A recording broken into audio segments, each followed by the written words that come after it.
네, 여야의 대치 국면이 더욱 고조되는 가운데 오늘부터 12월 임시국회가 시작이 됐습니다. 하지만 예정된 본회의가 취소되면서 오늘 당장의 충돌은 없을 것으로 보입니다.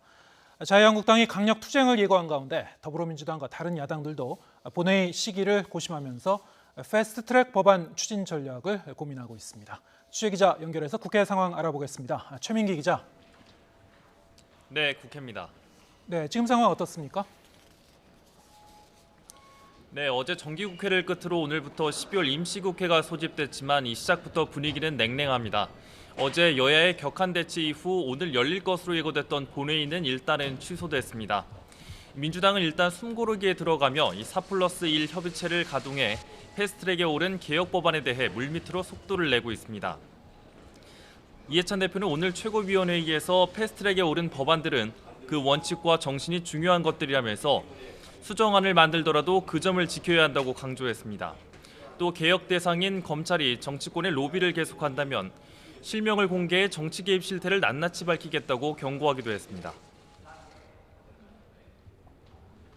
민주당은 원안 성립 시 가졌던 원칙과 정신을 지키고 법안의 목적을 잃는 수정안에는 합의하지 않을 것입니다. 수정안이 개혁이라면 차라리 원안을 지킬 것을 다시 한번 말씀을 드립니다. 또 어제 예산안 처리는 한국당의 발목 잡기 탓이라며 비판을 거두지 않았지만 협상의 여지는 남겼습니다. 이인영 원내대표는 본회의가 열리는 대로 개혁 법안과 민생 법안, 예산 부수 법안을 일괄 상정하겠지만 법안 통과의 마지막 순간까지 한국당과 대화의 문은 열어놓겠다고 말했습니다.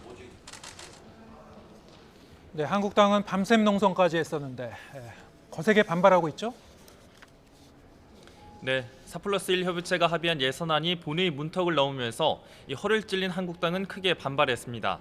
이번 예산안 처리가 법적 권한이 없는 날치기라는 겁니다. 한국당 의원들은 국회에서 밤샘 농성을 하고 오늘 이른 아침부터는 국회 로텐도홀에 모여 규탄 대회를 열었습니다. 이 자리에서 황교안 대표는 목숨을 걸고 할 수 있는 모든 걸 다하겠다며 장외 투쟁도 불사하겠다는 의지를 다졌습니다.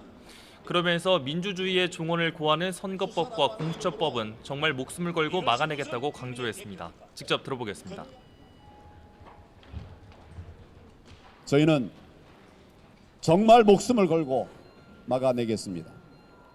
대한민국 무너지는 것을 그냥 앉아볼 수 없습니다.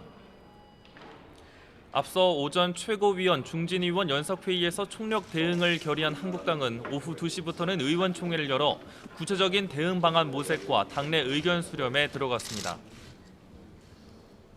네, 그런가 하면 민주당 수도권 지역의 중진 의원들이 불출마 선언을 했는데 어떤 의미가 있는 겁니까?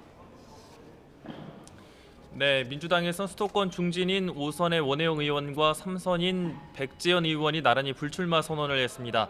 이 민주당의 불출마 선언은 비례의원이나 또 초선 의원에서는 있었지만 이 당내 유력 중진들의 불출마 선언은 이번이 처음입니다. 이 원 의원은 소회와 와심을 밝히면서도 자신들의 불출마가 물갈이론의 재료로 쓰여서는 안 된다며 일각에서 제기되는 중진 물갈이론의 확대 해석을 경계했습니다. 이 백 의원도 사람만 바꿔선 혁신이 안 된다며 제도를 바꿔야 한다며 물갈이에만 관심을 갖는 현실을 질타하기도 했습니다. 이런 가운데 한국당 총선기획단에서 입시, 채용, 병역, 국적 등 이 4대 분야 공천 부적격 판단 기준을 마련해 오늘 발표를 했습니다. 한국당은 자녀 특혜 논란 등으로 사퇴한 조국 전 장관을 거론하며 자녀나 친인척의 입시나 채용, 병역이나 원정 출산 등의 비리를 이른바 조국형 범죄로 규정하고 공전에서 배제하겠다는 뜻을 밝혔습니다. 지금까지 국회에서 YTN 최민기입니다.